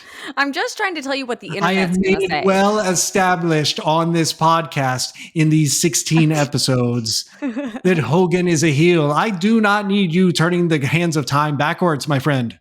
Hey, I'm the controller of the time machine. I can turn whatever hands I want. Well, Hogan, I was like, Hogan body "Wow." slammed Boss Man. I was trying to think of a joke there. Nothing came. Hogan body slammed Boss Man. really hard, actually. And Boss Man's a big old boy, but knowing Hogan, he probably told people that lifting the Boss Man, strained both of his kidneys so bad that they shut down and he grew a third kidney to compensate or something. Probably. Like, I would laugh, but that's not, like, out of this like, like, I could see that happening. Oh, yeah, It's totally. I wonder if Boss Man took his gear to the dry cleaners and they like gave him a law enforcement discount because they didn't know. maybe they just build the city wherever he was. They're like, "Oh, okay, because that's how the PD here works, they just have a deal with the city." Yeah, The we dry we have cleaners, so yeah. much respect for you. What'd you say your name was on the ticket? Boss Man. Oh, that's so cute. You're a boss man, and your name's Boss Man. That's so cute. You're on fire, but all jokes aside, Big Boss Man had a really good showing in this match, and like he's come a really long way from being Big Bubba Rogers that didn't catch Cornette and like broke his legs. Like this guy's got to be like really nice or something because I don't. Maybe I'm crazy. I don't see anything out of him that is just completely out of the ordinary talent-wise. But Right. he seems to have really, especially after the Cornette thing, I would think most people, you'd never see him on TV again. So this was a good showing for him. Yeah, and again, like we talked about before, he's so big yet so agile. Bam Mhm, Bam Bigelow was the same way. It was like, how does this guy move like that? But they did, which is mhm. pretty incredible. Uh-oh. Blurry butt Again? crack alert. Oh, Yeah. blurry. It's Okay. blurry. So Savage reveals DiBiase's butt in the same manner that Jake did to Rick Rude, but it was blurred out this time. And so, like, why was this one blurred and not Rick Rude's? Like, was this personal preference? Like, did Ted not want his butt on Peacock for forever Ted paid off Peacock to to blur blur his out butt? his butt. He's $1 million man. That or they just didn't notice the Rick Rude one. Like, I was so That's true. confused. I was like, why are they blurring out? I mean, and maybe it's because Rick Rude has a nice butt, and maybe Ted DiBiase doesn't. And they're like, can't show that on Peacock. That could be. That could be. Well, Coco, he went after Akeem at one point, and man, he looked tiny, like Marco stunt tiny. And so I Googled it. I was like, is he like 5'4"? No, he's 5'9", which, Oh wow. it's crazy because so many wrestlers are like around that height now and just look Yeah. bigger on TV, because when I've met Adam Cole, Brian Danielson, Darby Allin, Matt Jackson, all of that around Double or Nothing, my husband Mark, he's 6'2" and he towered over him. And like in all of our pictures on Facebook, people are like, why is Mark so much bigger than the wrestler? But like MJF has even admittedly said that he's only 5'9", but promotions over exaggerate his height. And so Sure. I'm like, is it just more common to be smaller now? Or were just most of the wrestlers back then like, was it a requirement to be like over 6 feet tall, but Coco slipped through? I don't know. I think that was preferable to have them bigger back then. I Hmm. mean, everybody says that Vince only wanted big guys. Well, it wasn't just Vince. Like Hmm. they wanted big guys to be wrestlers, to be intimidating, to make you actually believe that they could beat the crap out of all these guys. With Coco only being 5'9", I guess he was just that good. I don't know. Yeah, I mean, Adam Cole and Brian Danielson, especially, they were much shorter than I thought they would be. And I mean, I still love them. They're still awesome. I was just kind of surprised. They look taller on TV. Yeah. Well, Slick tries to steal Elizabeth away Kidnapped from her. the ring, but Hogan chases them down. Bossman jumps out to go after Hogan and handcuffs him to the bottom rope, and he's beating and choking Hogan with the nightstick, which, as Gorilla said last week, is 25 pounds. Okay, speaking of weight, okay, yeah. Around this point, Gorilla says that Boss Man weighs 450 pounds because Hogan does some move to him. And I was like, no way. And I looked up, sure enough, 450? his maximum wrestling weight was 330 pounds. So, Gorilla, you're overshooting on weight on everything because I was like, None of us 450. are happening. Yeah, I was like, there's no way that man moves that well and he's 450 pounds. No way. No Yeah. way. But when Hogan went to save Elizabeth, yeah, because you were talking about when Slick kidnapped her. I was just thinking, I was like, oh, Randy's not going to like that. But Yeah. did you see all the weirdos like diving, throwing their whole bodies over the railing, like desperate to just like get some of Hogan's sweat on their hands? I don't know what they were going for, but did you see that? Yeah. Yeah. Yeah. It reminded the first wrestling show I ever went to, we were actually on the aisle where Mhm. they enter. and it was me and our cousin Micah, who we've talked about. And I remember at one point the head shrinkers were coming back up the aisle after their match, and I have my hand out, and I can't see what's happening. There's a ton of people there. I just got my hand out, and my hand drags across the sweaty stomach of one of the head Ugh. shrinkers, and I was like, I think I'm gonna go sit down. That wasn't cool. That gave But me chill bumps, if you can see that on the camera. Ugh, nasty. I bet there was hair in it too, belly hairs. Oh, probably. Now, Boss Man and Akeem, they're beating down Savage in the ring, causing Akeem to get disqualified. So now we're down to Savage and Hogan versus Haku, excuse me, with Hogan still cuffed to the rope, but finally Slick gets knocked down on the outside, and Elizabeth takes the handcuff key from Slick's pocket, releases Hogan. Hogan hops in the ring, he tags in, big boot to Haku, excuse me, leg drop, 1, 2, 3. It's Hakuna Matata. But yes, but I hated this because I like how Savage got his butt kicked for forever, and then Hogan gets the pin after just chilling there cuffed to a rope the entire time. And like, he gets all the glory. Hogan's a heel. I'm telling you, there's every bit of evidence in the world. Now, post match, Elizabeth gets into the ring to celebrate with Hogan and with Savage. Hulk Hogan lifts Elizabeth up and she hugs his neck, leaving Randy over in the corner to give this very suspicious look to the both of them. Now, we saw this at the end of SummerSlam, but in a much more subtle manner. This time, it was very obvious, no mistaking, that there is some tension brewing from Randy towards Hulk Hogan. Oh, yes. Hulk was being way too friendly with her. And Randy, like, man, he looked pissed and he was like bleeding from his mouth. And so he looked like savage. Oh my God, that's Go where his figure. name came from. Wow. But I was just waiting for him to punch out Hogan. I'm like, surely it's going to happen. And then it didn't. So, like, they really make us wait for these turns in the 80s because I feel like today this would have happened 3 shows ago. Like, we have, Yeah, what do you right. call it? Our TikTok attention span, like where we want it all like now and then move on to something else. So it's Yeah, very fun to see how long this is being built up over. But oh, yeah. he looked mad. And it's got to blow off at some point. But for tonight, the good guys win that match. Hulk Hogan, Randy Savage, the only survivors in 29 minutes and 10 seconds. And boy, I've been waiting for this the whole show. It's not the point where I go pee. That's after the show. And that's what I also wait a lot for. It is your final thoughts. What did you think about this show overall? I mean, maybe this one, I think I'm trying to be positive here. I think I slightly enjoyed this Survivor Series more than the first one.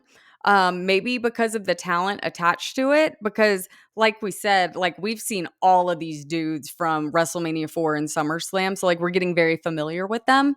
So maybe I was more attached to some of these guys, but again, as I said on the first Survivor Series, this format is horrible for me personally. I'm not saying it's a terrible show for the world. I'm saying it's a terrible show for me because my attention span cannot watch 20 guys go in two at a time wrestling. It just doesn't work. And I'm very much looking forward to when we move away from this format, but that doesn't take away for how everyone did great wrestling wise. Everyone performed great. It's just this format is so not for me. What do you think? Yeah, same. None of the matches have any stakes. And it Yeah. seemed like the important things of the night all happened within the last like 2 minutes of each match, Mhm. right? We got the powers of pain and demolition doing their double turn. We got Hogan and Savage kind of teasing their tension. Everything else, it's not like it even built up to those moments. It was just filler to get to those couple of moments per match. And I don't know.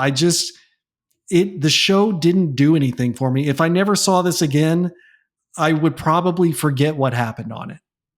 Yeah, that's a good point because I know there's a lot of shows that people like to go back and watch over and over. I don't think I will ever watch this one again as long as I Yeah. live. Yeah. Well, Well, let us know what happens after this pay per view as we head on towards 1989. finally, I'm sick of this year, man. We're getting closer to my debut on the planet. This is great. Okay, Yes. so after this pay-per-view, Demolition continued their feud with Powers of Pain, But now, with Demolition as the good guys and Powers of Pain as the bad guys, we switched. I just want to bring in the Road Warriors now and create some great confusion. Be great. Well, another feud that would continue is between Jake Roberts and Andre the Giant, and that feud would be furthered at Royal Rumble. I'm very much looking forward to that. Rick Rude decides it's time to put some gold around his waist, and the man in his sights is the Intercontinental Champion, Ultimate Warrior. This is going to be fantastic. Cannot wait. I can't wait till we get to that. Especially now that I've seen Rick Rude's butt. Now I know what I'm Right? working That with. makes everything so much better. While this was the last time we would see Danny Davis in a match, we'll still continue to see him as he returns to his original role as a referee, which I kind of think that's where he belongs. Oh my God. What was I watching? There was somebody on Raw the other night it was JD McDonough. Mm-hmm. And he was wearing black and white striped pants. And I was like, oh my God, those are Danny Davis's pants. And you thought about the Foot Locker thing, right? Because Right.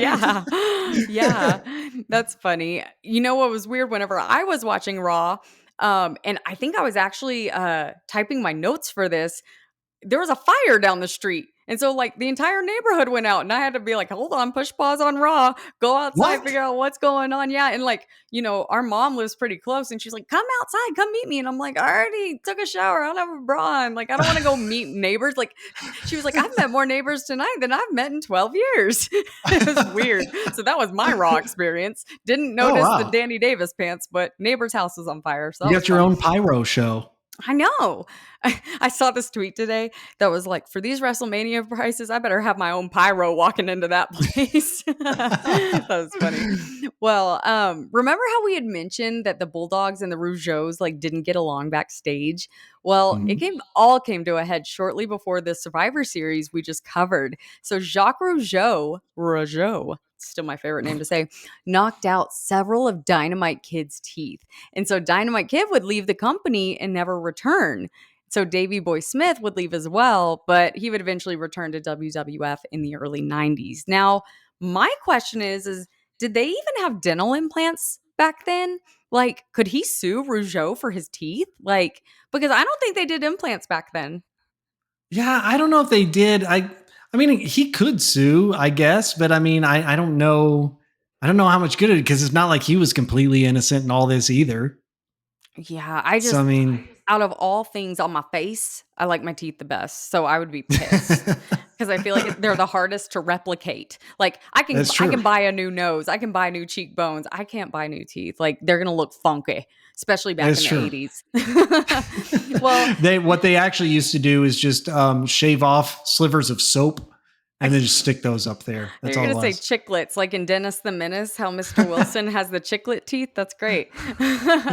Well, the tension continued to grow between Hulk Hogan and Randy Savage. In a January episode of Saturday Night's Main Event, Savage saved Hogan from a brutal beatdown at the hands of Big Boss Man and Akeem. Elizabeth took Hogan back to the locker room, which obviously upset Savage, and things would get even worse during the Royal Rumble. Oh, the drama. Mm, it just keeps going. It just This keeps is going. It's getting good. It's getting good. But before we It go, is. Justin, you got to hit me with the final Russell The stat. Rassle Stats. Let's do it. So we had Randy Savage in another match tonight, which means he hangs on to the title of most matches on pay-per-views. We've covered 13 matches now. Randy Savage has had. Of course, he was in 2 tournaments on pay-per-view that he made it to the finals of. So that helps out quite a bit. Mhm. Leilani Kai still number 1 amongst the women with 3 matches. We haven't seen a women's match since Royal Rumble '88. I was about to say, So- where are the ladies at? Yeah. Yeah. Yeah, no, it's been a while. Randy Savage also has the most wins on pay-per-views we've covered with 11. And we have a new champion of most losses. Can you call that a champion? Nikolai Volkov has 7 losses on pay-per-views now, including one tonight. Let's get into the rematches. There are no rematches on this show. So out of the 144 matches that we've watched now, 5 of them were rematches for 3.47%. And out of those 144 matches, 50 of them were title matches. None of those here tonight.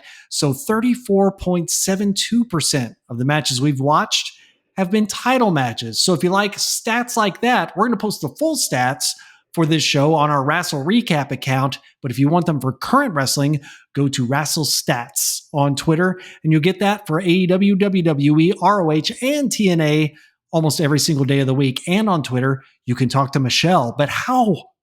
You tweet me at Michelle Tater because some hoe took at Michelle Tate a long time ago. But nah, man, y'all gotta check out these stats. Is JD McDonough still like he has the most losses still, right? On Raw. I was just looking.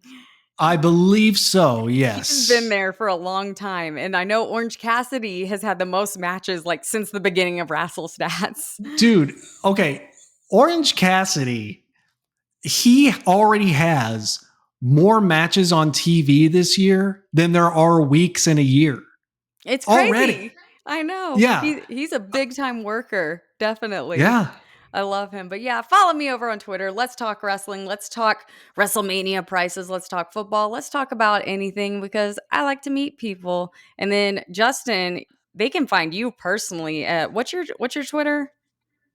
At Justin B. That is a Tate? great question. Yeah, I think so. Or Justin B. I'm Tate. That's is him. that what it is? Yeah, he's tagged in some Wrestle recap uh tweets. So there you go. I That's it. spend But so Justin, much time on my Wrestle Stats account that I forget what my own personal Twitter is. well, it pisses me off when I think I'm gonna go like reply to some tweet and then I'm on the Wrestle recap one. I'm like, crap, can't do that. Go Yeah. back.